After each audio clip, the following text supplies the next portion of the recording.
Hi അസ്സാം വലൈക്കും welcome back. അപ്പോൾ ഇന്ന് ഞാൻ വന്നിട്ടുള്ളതിൽ സോഷ്യൽ മീഡിയയിൽ ഇപ്പം വൈറലായിക്കൊണ്ടിരിക്കുന്ന ഒരു അറബിക് റൈസിൻ്റെ റെസിപ്പിയാണ്. ഇത് കുറേ നാളായി ഇതിൻ്റെ റെസിപ്പി ചെയ്യാൻ വേണ്ടിയിട്ട് എന്നോട് കുറേ ആൾക്കാർ പറയുന്നത്. അപ്പോൾ ഇല്ലേ ഇന്നെന്തായാലും ഈ ഒരു റൈസിൻ്റെ റെസിപ്പി കാണിക്കാമെന്ന് വിചാരിച്ചു. അപ്പോൾ ഇല്ലേ ഇതുണ്ടാക്കാൻ വേണ്ടിയിട്ട് ചിക്കൻ വേണം. ചിക്കനിൽ ഇങ്ങനെ ഫുള്ളായിട്ടുള്ളത് വേണം. അതിനു പറ്റി ഞാനിതാ 3 ഉള്ളി കൊത്തി അരിഞ്ഞെടുത്തിട്ടുണ്ട്. പിന്നെ 5 പച്ചമുളക്, 3 വെളുത്തുള്ളി, 3 ബൾബ് വെളുത്തുള്ളി എടുത്തിട്ടുണ്ട്. പിന്നെ ഒരു തക്കാളിയും കൂടി എടുത്തിട്ടുണ്ട്. തക്കാളി അധികം ആരും ഇതിൽ ചേർക്കുന്ന കാണലില്ല, പക്ഷെ എന്തായാലും ഈ ഒരു റെസിപ്പിയിൽ തക്കാളി ഉണ്ട് കേട്ടോ. ഈ ഒരു അറബിക് റെസിപ്പി അല്ലേ ഇത്. മെഹ്മൂസ് ഹുദൈഫി എന്ന് പറഞ്ഞിട്ടാ ഇതിൻ്റെ പേര്. എല്ലാവർക്കും അറിയുന്നത് തന്നെയായിരിക്കും. എന്നാലും ഇതിൻ്റെ പെർഫെക്റ്റ് റെസിപ്പി വേണമെന്നിട്ട് കുറേ ആൾക്കാർ ചോദിച്ചിട്ടുണ്ടായിന്. ഡ്രൈ ലെമൺ എടുത്തിട്ടുണ്ട്, 2 പട്ട, 2 ബേ ലീഫ്, 6 ഏലക്ക, 5 കറാമ്പൂ, പിന്നെ കുറച്ച് കുരുമുളകും കൂടി എടുത്തിട്ടുണ്ട്. പിന്നെ ഇതുപോലെ ചിക്കനാണ് എടുത്തിട്ടുള്ളത്. ചിക്കൻ എടുക്കുമ്പം ചെറിയ ചിക്കൻ നോക്കിയിട്ട് എടുക്കുക. പിന്നെ തോലോടുകൂടിയുള്ള ചിക്കന് കിട്ടുന്നവരാണെന്നുണ്ടെങ്കിൽ അതെടുക്കുക കേട്ടോ. ഇനിയിപ്പോൾ റൈസ് വേണം. ഞാനിപ്പം 250 ml കപ്പിൽ 4 കപ്പ് റൈസാണ് എടുത്തിട്ടുള്ളത്. ഈ ഒരു ചിക്കനും ഈ ഇൻഗ്രീഡിയൻസിനും ഇത് കറക്റ്റ് അളവാണ്. അപ്പോൾ ഇതാ റൈസ് കഴുകിയിട്ട് ഒരു 5 മിനിറ്റ് കുതിർത്ത് വെക്കാം കേട്ടോ. പിന്നെ വേണ്ടത് കുറച്ച് സ്പൈസസ് ആണ്. പിന്നിൽ അറബിക് മസാല ഉണ്ടെങ്കിൽ അത് 1.5 ടേബിൾ സ്പൂൺ വേണം. പിന്നെ 1/2 ടീസ്പൂൺ മഞ്ഞൾപ്പൊടി, 1/2 ടീസ്പൂൺ തന്നെ കുരുമുളക് ക്രഷ് ചെയ്തത്. പിന്നെ ഇതാ ചിക്കൻ സ്റ്റോക്ക് എടുത്തിട്ടുണ്ട്, ഒരു 3 പീസ് എടുത്തിട്ടുണ്ട്. ഇല്ലാന്നുണ്ടെങ്കിൽ ഉപ്പ് ചേർത്ത് കൊടുക്കുക കേട്ടോ. അപ്പോൾ അറബിക് മസാല ഇല്ലാന്നുണ്ടെങ്കിൽ കുറച്ച് ഗരം മസാല എടുത്താലും കുഴപ്പമൊന്നുമില്ല. ഇല്ലാന്നുണ്ടെങ്കിൽ മന്തി മസാല ഉണ്ടാവില്ലേ, അതെടുത്താലും കുഴപ്പമില്ല. അപ്പോൾ ഇതാ എല്ലാം റെഡി ആയിട്ടുണ്ട്. ഞാനിപ്പോൾ ഇതാ ഒരു വലിയ പാത്രം അടുപ്പിലേക്ക് വെച്ചിട്ടുണ്ട്. ഇനി ഇതിലേക്ക് 1 കപ്പ് 250 ml കപ്പിൽ 1 കപ്പ് ഒലീവ് ഓയിലാണ് ഞാൻ ഒഴിച്ചു കൊടുക്കുന്നത്. നിങ്ങൾക്ക് വേണമെന്നുണ്ടെങ്കിൽ ഏതെങ്കിലും റിഫൈൻഡ് ഓയിൽ ഒഴിച്ചു കൊടുക്കാം, വെളിച്ചെണ്ണ ഒഴിച്ചു കൊടുക്കണ്ട കേട്ടോ. ഇനിയിപ്പോൾ ഇതാ ഇതിലേക്ക് നമ്മൾ കൊത്തി അരിഞ്ഞ 3 ഉള്ളിയും കൂടി ഇട്ട് കൊടുക്കുക. എന്നിട്ട് ഇതൊന്നും ഒരു ചോക്ലേറ്റ് ബ്രൗൺ കളറാകുന്നത് വരെ നല്ലോണം ഫ്രൈ ആക്കി എടുക്കുക. പിന്നെ നമ്മൾ ബിരിയാണിക്കെല്ലാം എടുക്കുന്ന പോലെ ആ ഒരു നല്ലൊരു ഗോൾഡൻ കളർ ഉണ്ടാവില്ലേ, അതിലും കുറച്ചും കൂടി ഒരു ചോക്ലേറ്റ് ബ്രൗൺ കളർ ആകുന്നത് വരെ വെയിറ്റ് ചെയ്യണം കേട്ടോ. അപ്പോഴാണ് നമുക്ക് പെർഫെക്റ്റ് ആയിട്ടുള്ള മെഹ്മൂസ് ഹുദൈഫി നമുക്ക് റെഡിയാക്കി എടുക്കാൻ പറ്റുക. അപ്പോൾ ഇതാ ഈ ഒരു റൈസ് റെഡിയാക്കി എടുക്കുമ്പം ശ്രദ്ധിക്കേണ്ട കാര്യം, ഈ ഒരു ഉള്ളി കരിഞ്ഞുവാണ്ട് ശ്രദ്ധിക്കുക കേട്ടോ. ഉള്ളി കരിഞ്ഞതിനാൽ റൈസിൻ്റെ ടേസ്റ്റേ മാറിപ്പോവും. അതുകൊണ്ട് തന്നെ കറക്റ്റ് നല്ലൊരു ഗോൾഡൻ കളർ, നമ്മൾ ബിരിയാണിക്കെല്ലാം ഉള്ളി ഫ്രൈ ആക്കി എടുക്കൂലേ, ആ ഒരു ഫ്രൈ ആയിട്ട് വരുന്ന ടൈം തന്നെ ബാക്കിയുള്ള ഇൻഗ്രീഡിയൻസിൽ ഇതിൽ ചേർത്ത് കൊടുക്കുക. പിന്നെ അത് കുക്കായിട്ട് വരുമ്പം ആ ഒരു ഉള്ളിയിലെ ആ ഒരു ചോക്ലേറ്റ് ബ്രൗൺ കളറായിട്ട് മാറും കേട്ടോ. അപ്പോൾ ഇതാ കറക്റ്റ് ഈ ഒരു പരുവത്തിലായി. ഇനിയിപ്പം ഇതിലേക്ക് ഒരു തക്കാളി ചേർത്ത് കൊടുക്കുന്നുണ്ട്.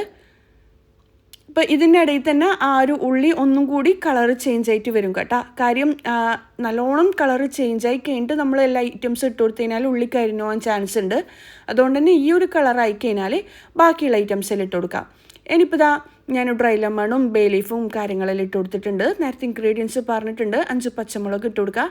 പിന്നെ സ്പൈസസ് ഇട്ട് കൊടുക്കുക. 1.5 ടേബിൾ സ്പൂണ് അറബിക് തന്നെ മഞ്ഞൾപ്പൊടി, കുരുമുളക് പൊടി, പിന്നെ എന്താ പറയുക ചിക്കൻ സ്റ്റോക്ക്. ഉപ്പ് വേണമെന്നുണ്ടെങ്കിൽ ചെക്ക് ചെയ്തിട്ട് ചേർത്ത് കൊടുക്കുക. പിന്നെ ഇതിലേക്കില്ലേ ഈ ഒരു സമയം നമ്മൾ നേരത്തെ മാറ്റി വെച്ച വെളുത്തുള്ളി ഇല്ലേ 3 എണ്ണം, അത് മുഴുവനായിട്ട് തന്നെ ഇട്ട് കൊടുക്കണം. സത്യം പറഞ്ഞാൽ എനിക്ക് വിട്ടുപോയതാണ്, നിങ്ങൾ ഇട്ട് കൊടുക്കുക കേട്ടോ. എന്നിട്ടില്ലേ ഹൈ ഫ്ലെയിമിൽ തന്നെ വെച്ച് കൊടുത്തോ. എന്നിട്ട് ഇതൊന്ന് മിക്സ് ആക്കി എടുക്കുക. ഉള്ളി കരിഞ്ഞുകൊണ്ട് ശ്രദ്ധിക്കുക. ഈ ഒരു സമയമാകുമ്പോഴേക്കും നമ്മുടെ ഉള്ളിയെല്ലാം നല്ലോണം ഫ്രൈ ആയിട്ട് വരും കേട്ടോ. നല്ലൊരു സ്മെല്ലും ഉണ്ടാവും. ആ ഒരു സ്പൈസസ് എല്ലാം നല്ലോണം കുക്കായിട്ട് വന്ന സ്മെല്ലും ഉണ്ടാവും. ഈ ഒരു സമയം വേണം നമ്മൾ ചിക്കൻ ഇതിലേക്ക് ഇട്ട് കൊടുക്കാൻ വേണ്ടിക്ക്. അപ്പോൾ ഇല്ലേ ചിക്കന് വേറെ കൊടുത്തിട്ട് ഇട്ട് കൊടുക്കുന്നുണ്ടെങ്കിൽ അങ്ങനെ ചെയ്യാം. പക്ഷേ ചിക്കന് വേറെ കൊടുക്കേണ്ട ആവശ്യമില്ല. പിന്നെ ചിക്കന് ഇട്ട് കൊടുത്തു കഴിഞ്ഞാലും ഹൈ ഫ്ലെയിമിൽ തന്നെ വെച്ച് കൊടുത്തോ. എന്നിട്ട് ജസ്റ്റ് ഒന്ന് ചിക്കന് അങ്ങോട്ടും ഇങ്ങോട്ടും ഫ്രൈ ആവണ്ട, എന്നാലും ആ ഒരു മസാല പിടിക്കുന്ന രീതിയിൽ ഒന്ന് ഹൈ ഫ്ലെയിമിൽ വെച്ച് കൊടുക്കുക കേട്ടോ. അപ്പോൾ ഇതാ ഞാൻ ഇതുപോലെ വെച്ച് കൊടുത്തിട്ടുണ്ട്. ഇപ്പം നിങ്ങൾക്ക് 2 പണി വേണ്ടാന്നുണ്ടെങ്കിൽ ഈ ഒരു സമയം തന്നെ നിങ്ങൾക്ക് ഫ്രൈ ആക്കിയിട്ട് കൊടുക്കുക കേട്ടോ ചിക്കന്. പക്ഷെ ഞാൻ അങ്ങനെ ചെയ്യുന്നില്ല. പിന്നിൽ 4 കപ്പ് അരിക്ക് ഞാൻ 8 കപ്പ് വെള്ളം കേട്ടോ ഒഴിച്ചു കൊടുക്കുന്ന. കാര്യം ഇതിൽ കുറച്ചധികം വെള്ളം വേണം, കാര്യം ചിക്കനും കൂടി വേവണ്ടേ. അപ്പോൾ ഇതാ 4 കപ്പ് അരിയെല്ലാം എടുത്തേ 8 കപ്പ് വെള്ളം ഒഴിച്ചു കൊടുത്തിട്ടുണ്ട്. അപ്പോൾ ചിക്കനൊന്ന് ഒരു 10-15 മിനിറ്റ് ഹൈ ഫ്ലെയിമിൽ വെക്കുമ്പോൾ തന്നെ ചിക്കന് കുക്കായിട്ട് വരും. ചിക്കന് കോരി മാറ്റുക. എന്നിട്ട് ഇതിലേക്ക് റൈസും കൂടി ഇട്ട് കൊടുക്കുക. ഞാനൊരു കാര്യം കൂടി നിങ്ങളെ ഒരു ഷെയർ ആക്കാം കേട്ടോ. ഞാൻ ഒരുപാട് നാളായിട്ട് ആഗ്രഹിക്കുന്ന ഒരു കാര്യമൊന്ന് ഡിജിറ്റൽ മാർക്കറ്റിംഗ് പഠിക്കണമെന്നുള്ളത്. കാരണം ഇപ്പം ഭയങ്കര സ്കോപ്പുള്ള ഒരു മേഖലയല്ലേ ഡിജിറ്റൽ മാർക്കറ്റിംഗ്. ഇപ്പം ഭാവിയിലെ ഒരു പ്രൊഡക്റ്റ് ബ്രാൻഡിൽ സ്റ്റാർട്ട് ചെയ്യുന്നുണ്ടെങ്കിൽ നമുക്ക് ഡിജിറ്റൽ മാർക്കറ്റിംഗ് പഠിച്ചു കഴിഞ്ഞാൽ ഭയങ്കര യൂസ്ഫുള്ളാണ്. ഞാനിപ്പം ടൈമില്ലാത്തതുകൊണ്ടാണ് ചെയ്യാത്തത്. ഇൻഷാല്ലാ ഞാൻ ചെയ്യണമെന്നെല്ലാം വിചാരിക്കുന്നുണ്ട്. പിന്നില്ലേ നമ്മുടെ എന്താ പറയുക റൈസിൻ്റെ കാര്യത്തിലേക്ക് വരാം. ഇതുപോലെ വെള്ളമെല്ലാം ഒഴിച്ച് കൊടുത്ത് റൈസെല്ലാം ഇട്ട് കൊടുത്ത് തിളച്ച് വരുന്ന സമയം ലോ ഫ്ലെയിമിലാക്കിയിട്ട് 10-15 മിനിറ്റ് കുക്കാക്കുമ്പോൾ തന്നെ റൈസ് കുക്കായിട്ട് വരും കേട്ടോ. പിന്നെ ഞാൻ വെളുത്തുള്ളി നേരത്തെ ഇട്ട് കൊടുക്കാൻ മറന്നുകൊണ്ട് ഈ ഒരു ടൈമിലാണ് ഇട്ട് കൊടുത്തത്. അപ്പം നിങ്ങൾ ഇട്ട് കൊടുക്കുമ്പം ചിക്കൻ ഇട്ട് കൊടുക്കുമ്പം തന്നെ വെളുത്തുള്ളി ഇട്ട് കൊടുക്കുക. സത്യം പറഞ്ഞാൽ എൻ്റെ വീട്ടിലൊരു ഗസ്റ്റ് വന്നിട്ടുണ്ടായിന്. അപ്പം അവർക്ക് അതിലെല്ലാം തുറന്നു കൊടുത്ത് കല്യാണം വിളിക്കാൻ വന്നതാണ്. ആ ഒരു ടൈമിൽ നമുക്ക് സത്യം പറഞ്ഞാൽ മറന്നുപോയതാണ്. നിങ്ങൾ ചെയ്യുമ്പം എന്തായാലും ആ ഒരു എന്താ പറയുക ചിക്കൻ വേവിക്കുന്ന ടൈം തന്നെ ഇട്ട് കൊടുക്കുക. ചിക്കൻ ഇട്ട് കൊടുക്കുന്ന സമയം തന്നെ ഇട്ട് കൊടുക്കുക. ഇനിയിപ്പോൾ ഇത് അടച്ച് വെച്ചിട്ടില്ലേ ഒരു 10-15 മിനിറ്റ് ലോ ഫ്ലെയിമിൽ വെച്ച് കൊടുക്കുക. പിന്നെ നമ്മൾ കോരി മാറ്റിയ ചിക്കനില്ലേ അതിലേക്ക് ബട്ടർ ഇട്ട് കൊടുത്തിട്ടില്ലേ ജസ്റ്റ് എന്താ പറയുക ഞാനിപ്പം എയർ ഫ്രയറിലാണ് ഫ്രൈ ആക്കി എടുക്കുന്നത്. നിങ്ങൾക്ക് വേണമെന്നുണ്ടെങ്കിൽ പാനിൽ ഫ്രൈ ആക്കി എടുക്കുക കേട്ടോ, കുഴപ്പമൊന്നുമില്ല. ജസ്റ്റ് ഇതിൻ്റെ മുകൾ ഭാഗവും അടിഭാഗവും എല്ലാം കളർ ചേഞ്ച് ആകുന്നതുവരെ കുക്കാക്കി എടുക്കാം. ഡിജിറ്റൽ മാർക്കറ്റിംഗ് പഠിക്കാൻ തീരുമാനിച്ചില്ലേ ഏത് ഇൻസ്റ്റിറ്റ്യൂട്ടിലാണ് പഠിക്കേണ്ടി എന്നുള്ള ഒരു ഡൗട്ട് എനിക്ക് ഉണ്ടായിട്ടുണ്ടായിരുന്നു. നേരെ ഒന്ന് ഞാൻ അറിഞ്ഞ ഇൻ്റർവെല്ലിൻ്റെ പുതിയൊരു ബ്രാൻഡ് സ്റ്റാർട്ട് ചെയ്തിട്ടുണ്ട് ഇവർ, സ്കില്ലെക്സ് എന്ന് പറഞ്ഞിട്ട്. അപ്പം എൻ്റെ മക്കളെല്ലാം എന്താ പറയുക ഇൻ്റർവെല്ലിൻ്റെ ക്ലാസ്സെല്ലാം അറ്റൻഡ് ചെയ്യുന്നുണ്ട്. അതുകൊണ്ട് തന്നെ എനിക്ക് ഇവരുടെ കാര്യത്തിൽ എനിക്ക് നല്ല വിശ്വാസമൊന്നും, ഇവരെ സർവീസ് ആയാലും എല്ലാം പെർഫെക്റ്റ് തന്നെയാണ്. അതുപോലെ തന്നെ ഇവരുടെ ക്ലാസ് ഭയങ്കര എഫക്റ്റീവാണ്. പിന്നിൽ മറ്റ് സ്ഥാപനങ്ങളിൽ നിന്ന് ഇവരെ ഇൻസ്റ്റിറ്റ്യൂട്ട് വ്യത്യസ്തമാകുന്നത് എന്താണെന്ന് വെച്ച് കഴിഞ്ഞാൽ ഇവർ പ്രാക്ടിക്കലായിട്ടുള്ള ഓറിയൻറ്റഡ് ക്ലാസ്സാണ് കേട്ടോ കൊടുക്കുന്നത്.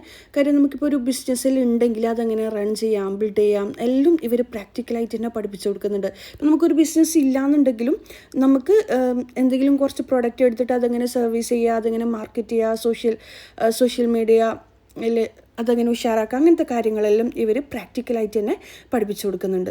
അതിനിടയിലേ നമ്മുടെ മെഹ്മൂസ് ഹുത്തൈഫി റെഡി ആയിട്ടുണ്ട്. ഞാൻ പറഞ്ഞിട്ടില്ലേ ഒരു 10-15 മിനിറ്റ് ലോ ഫ്ലെയിമിൽ വെക്കുമ്പോൾ തന്നെ റൈസ് എല്ലാം കുക്കായിട്ട് വരും. ഇനിയിപ്പോൾ ഇത് സെർവ് ചെയ്യലാണ്. ഇത് ഭയങ്കര ടേസ്റ്റ് എന്ന് വെച്ച് കഴിഞ്ഞാൽ ഞാൻ പറയും മന്തിൻ്റെ അത്ര ടേസ്റ്റ് ഒന്നുമില്ല, എന്നാലും മോശമില്ലാത്ത ടേസ്റ്റ്.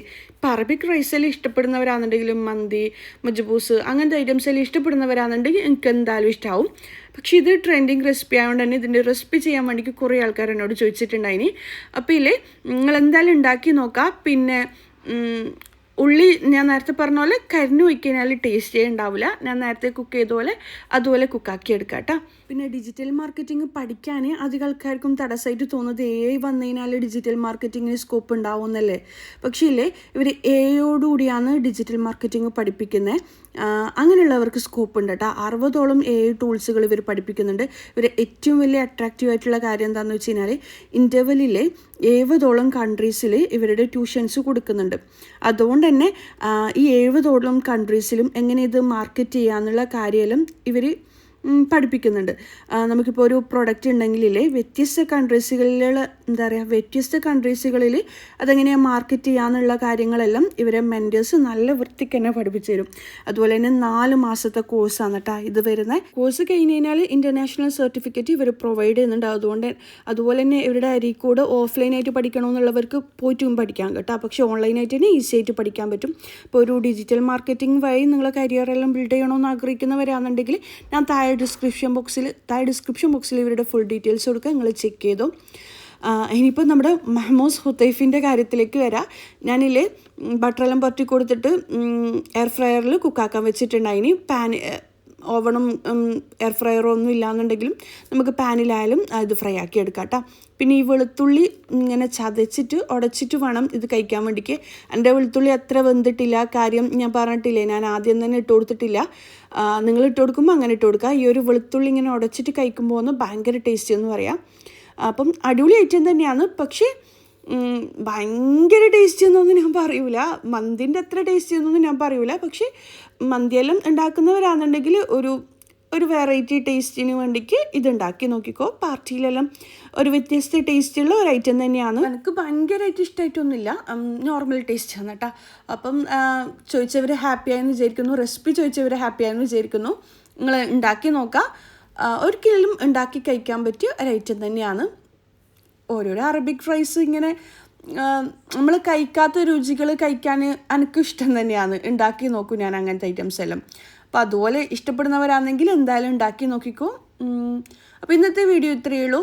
പിന്നെ ഡിജിറ്റൽ മാർക്കറ്റിങ്ങിൻ്റെ കാര്യം മറക്കണ്ട, സ്കില്ലെക്സിൻ്റെ കാര്യം മറക്കണ്ട. ഞാൻ താഴെ ഡിസ്ക്രിപ്ഷൻ ബോക്സിൽ ഇൻ്റർവ്യൂവിൻ്റെ ഫുൾ ഡീറ്റെയിൽസ് കൊടുക്കാം, നിങ്ങൾ ചെക്ക് ചെയ്തോട്ടെ. ബൈ.